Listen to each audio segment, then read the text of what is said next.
Welcome to PP academy. आज की class में हम प्रीपोजिशन के इंपॉर्टेंट रूल्स को डिस्कस करने वाले हैं। अब से पहले हमने types of preposition, common mistakes, confusing pairs ये सब कवर कर चुके हैं। तो उन सब के बेस पे क्या क्या रूल्स हैं जो हमें याद रखनी चाहिए, उसको आज हम बात करेंगे। तो चलिए स्टार्ट करते हैं।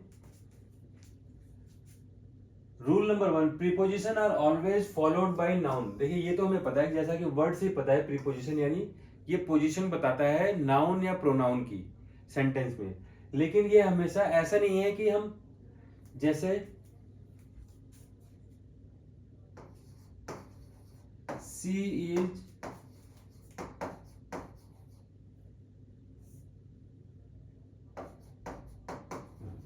सिटिंग ऑन अगर हमने कर दिया तो सेंटेंस गलत हो गया, क्योंकि यहाँ ऑन प्रीपोजिशन जो है इसके बाद कुछ नाउन या प्रोनाउन नहीं आया, यानी ऑब्जेक्ट नहीं आया इसके बाद। तो ऑब्जेक्ट होना जरूरी है, sitting on the chair.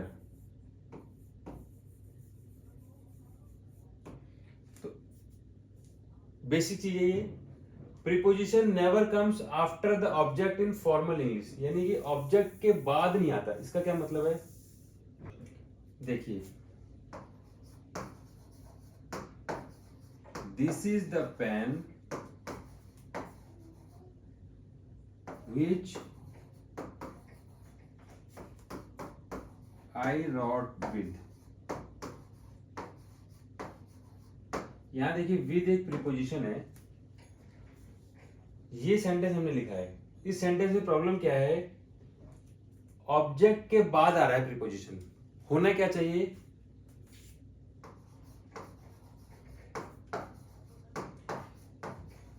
This is the pen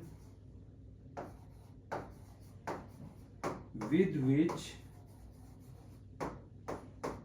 I wrote। ये सही है और ये गलत है। ये सेकंड वाले का एग्जांपल है। हमारा थर्ड है, use the right preposition with the right verb, यानी कि प्रीपोजिशन को सही वर्ब के साथ इस्तेमाल करना है। जैसे हमारा वर्ब लिसन माना है तो लिसन के साथ टू आता है, मैरिड के साथ टू आता है,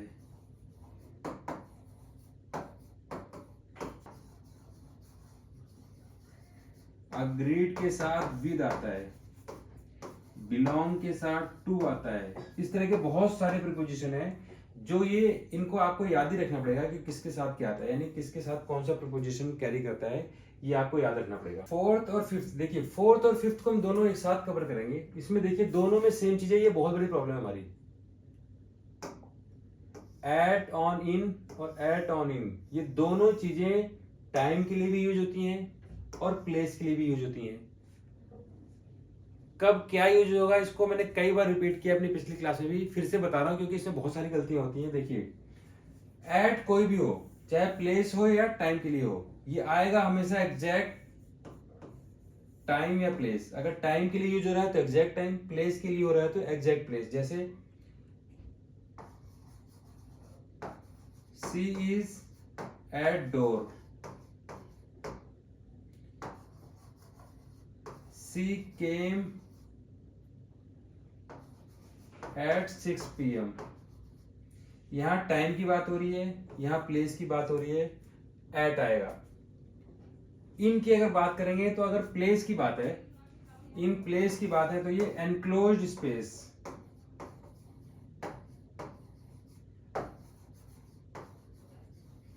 या फिर large area.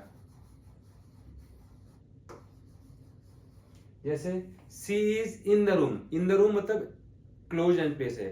She lives in Delhi, यानी कि दिल्ली एक बड़ी जगह है। सी लिव्स इन मुंबई, तो या तो बड़ी जगह हो या फिर एनक्लोज जगह हो। और टाइम के लिए हम इनका यूज करेंगे लॉन्ग ड्यूरेशन, जैसे कैलेंडर वाला जो टाइम होता है, जैसे in January, she was born in 2020। On की अगर बात करेंगे तो देखिए, अगर ऑन प्लेस की बात करेंगे तो प्लेस पे जैसे कोई जगह है तो ऊपर कोई चीज है अगर, तो उसको हम बता देंगे the ball is on the box. ये तो प्लेस की बात हो गई। और अगर हम टाइम की बात करेंगे ऑन के लिए, तो ये आता है डेज, डेट्स, फेस्टिवल्स, ये आप याद रख लीजिए, इन्हीं केस में आता है ये डेट में। तो ऑन लोकेशन वाइज तो है, ये बड़ा सिंपल है, कोई चीज किसी के ऊपर है, बट अगर टाइम के लिए आता है तो डे, डेट्स, डे यानी मंडे ट्यूसडे, कोई पर्टिकुलर डेट हो गई, फेस्टिवल हो गए, होली दिवाली, कोई भी फेस्टिवल है, तो इस तरह की चीजों में। नेक्स्ट रूल है हमारे, डोंट यूज एक्स्ट्रा प्रीपोजिशन, यानी कि फालतू का प्रीपोजिशन यूज नहीं करना है। और ये बोलने में हम नॉर्मल कन्वर्सेशन में कई बार कर लेते हैं, जैसे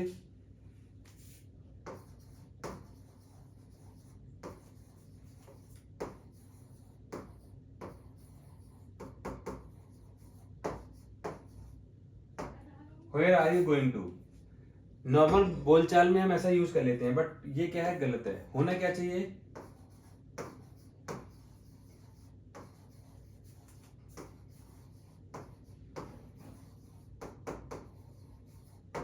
वेयर आर यू गोइंग, ये सही है। तो यानी यहां पर हमें जो नेसेसरी नहीं है, अननेसेसरी प्रीपोजिशन का यूज नहीं करना चाहिए। Some preposition are part of phrases, कुछ प्रीपोजिशन फ्रेज के पार्ट होते हैं और हमें इनको वैसा का वैसा ही याद करना पड़ेगा, यानी हम इनको अलग नहीं कर सकते। जैसे जैसे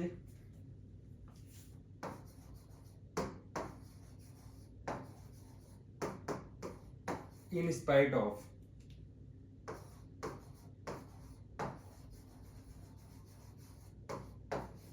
on behalf of,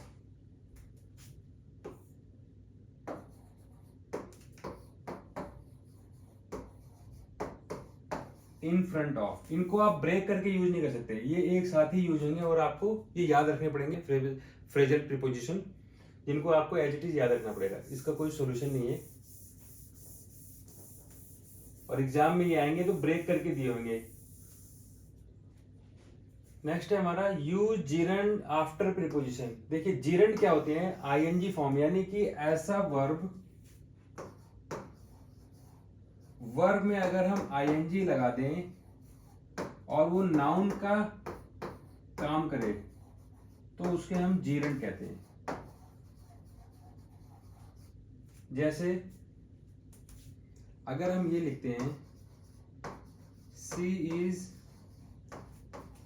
good, good और बैड के बाद एट आता है, सी इज गुड एट पेंट, तो ये हमारा सेंटेंस गलत है। होना क्या चाहिए, सी इज गुड एट पेंटिंग, यानी कि जीरंड का यूज होगा प्रीपोजिशन के बाद।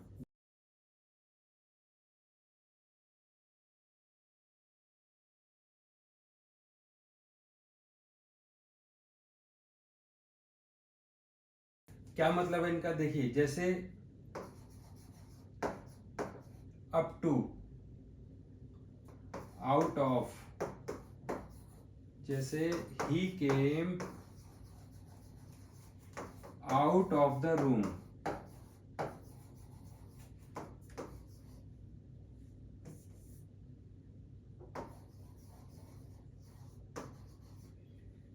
तो यहां पर जो आउट ऑफ यूज हुआ है ना, हम इसको सिंगल यूज नहीं करेंगे, जब भी यूज करेंगे अगर हम ऑफ हटा दें या आउट हटा दें तो इस सेंटेंस का मीनिंग नहीं निकलेगा। तो यानी इन दोनों को हमेशा साथ यूज करना है। और ये देखिए दो दो प्रीपोजिशन है, अप अलग चीज है, टू अलग है, और यहाँ दोनों का फिक्स्ड है, ये चीजें फिक्स है, इनको हम अलग यूज नहीं करेंगे और इनको हमें याद करने पड़ेगा। ये थे कुछ इंपॉर्टेंट रूल्स जो आपको प्रीपोजिशन में याद रखने हैं।